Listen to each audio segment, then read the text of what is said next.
Well, we're standing here at Historic Fort Snelling. Well, the fort really is the first foothold in this region for United States expansion.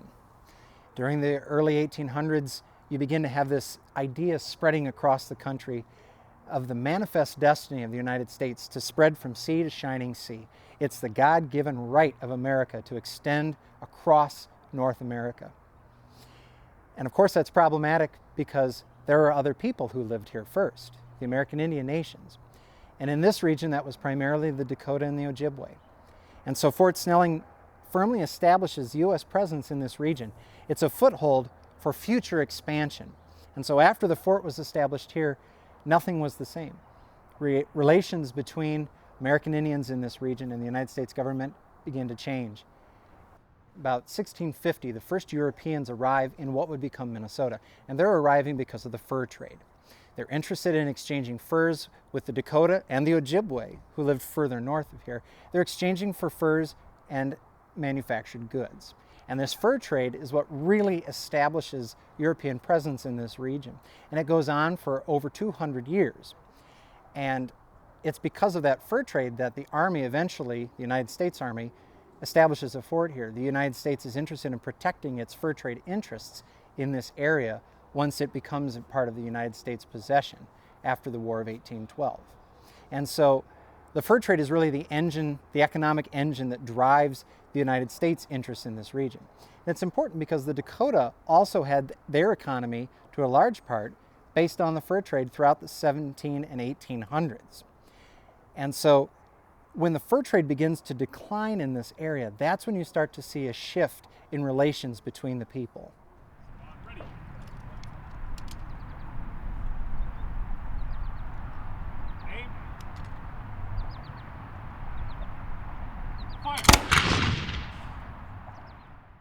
In 1851, the Treaties of Traverse de Sioux and Mendota were signed, which the Dakota ceded over 24 million acres of their land to the United States.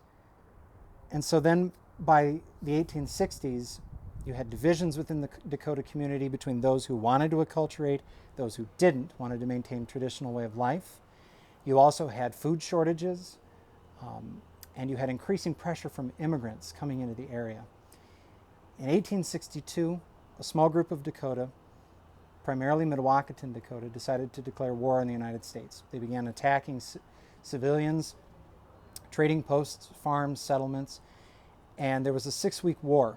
Soldiers from Fort Snelling were sent to fight in that war, and as a result, Dakota treaties were abrogated by the United States. The Dakota were forced out of Minnesota, and Fort Snelling itself became the site of an internment or concentration camp for Dakota civilians who were awaiting deportation out of the state to reservations in the West. And over the winter of 1862 and 1863, between 1,600 and 1,700 Dakota men, women, and children, primarily women and children and the elderly, were held there. But because of the living conditions, the poor quarters there, many of them died. There was acts of violence against people in the concentration camp. So it was a horrible place for them. And it was part of this effort after the U.S. Dakota War of 1862 to remove the Dakota from Minnesota. And what's really tragically ironic is that this place, which for many Dakota is seen as a place of birth of their people, is also a place of their confinement in a concentration camp and expulsion and genocide. It's important when you think about the story and the history of this region that you think beyond the walls of Fort Snelling. And that's what we try to do here at Fort Snelling, is really push people to think more about what does it mean when all these cultures came together? What perspectives do they have on these historic events? You could look at a single event in the fort's history from multiple angles and multiple perspectives. And that helps us think about the world we live in today. How can we see things through someone else's eyes? How can we be more understanding of multiple perspectives? And so you can look at the fort in multiple ways. You can look at it as the expansion of the United States and the pioneer spirit moving west, conquering the wilderness. Or you could look at it as a place of internment for the Dakota that were here because of the U.S. Dakota War of 1862. You could look at it as expansion and the colonization of native lands by the United States government. There's also the stories here of African Americans, both free and enslaved. This was supposed to be a place that was free from slavery, and yet you have the existence of slavery right here in the walls of the fort alongside of free African Americans. So the fort is a wonderful way to explore the complexities of history and how events in the past, people's choices and decisions shape the world we live in today. Right now we're inside one of the furnished squad rooms in the Stone Barracks. And the Stone Barracks was the home for the enlisted men, one of several barracks that was here for their quarters. And these barracks were used from the 1820s when they were built all the way up through the Civil War. But today they're furnished like they would have been in the 1820s. You can see the equipment, uniform items, weaponry, all of these things would have been used here by soldiers in that first early era during the 1820s, 1830s. This room would have been home to 12 men, 11 privates and 1 corporal.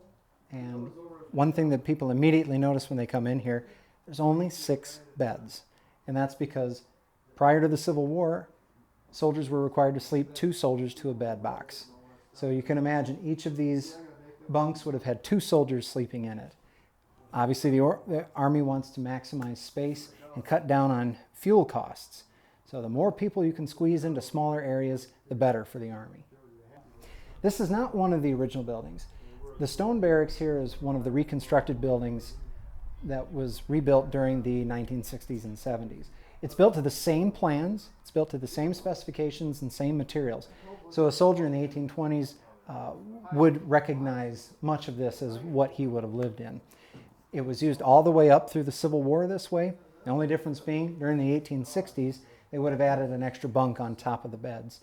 Fort Snelling was the central rendezvous place for Minnesota's volunteers and draftees during the Civil War.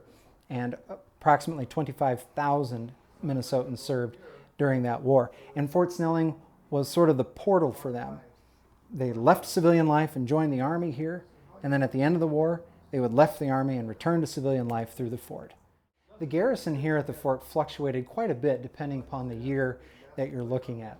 In the 1820s, most estimates are around 500 people would have been here at the fort. And that's about 350 soldiers and about 150 civilians and enslaved people. And that's a rough estimate. But during the late 1830s, the garrison went down to 80 people at one point. And so it fluctuated based on the goals of the Army, whether they wanted to have a large garrison of troops here. For example, in 1837, the Seminole War is being fought in Florida, and a portion of the troops here were called off to fight in that war. Then, of course, by World War II, the number skyrockets. And during the period that the United States was involved, over 300,000 men and women passed through Fort Snelling as they were inducted into military service. So it really depends on the historic area you look at. But the bottom line is this was a very busy place throughout much of its history. Well, we're standing in front of the place that we believe Dred and Harriet Scott lived while they were here at Fort Snelling between 1836 and 1840. When guests to the fort hear the story of Dred and Harriet Scott, and they hear the story of the enslaved people that were here, many of them are very surprised.